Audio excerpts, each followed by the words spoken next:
Мынау пеперомия гүлінің жапырақтары. Менің бір 6 ай бұрын түсірген видеоролигім бар. Сол видеороликте мен пеперомияны қалай көбейтеміз деп түсіргенмін. Сол кезде мен осы пеперомияның жапырақтарын қиып алып суға отырғызып қойғанмын.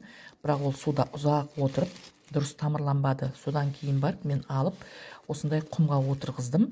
Құмға отырғызғаннан кейін барып мен бұл өскін берген жоқ. Содан мен бір жапырағының үстін қидым осылай.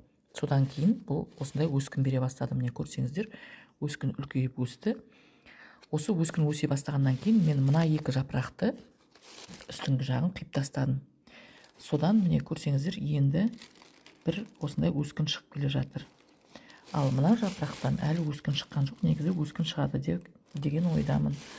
Негізі бұл пеперомияның жапырағына біз қиып стресс жасатуымыз керек. Сол кезде барып бұл өскін беретін болады.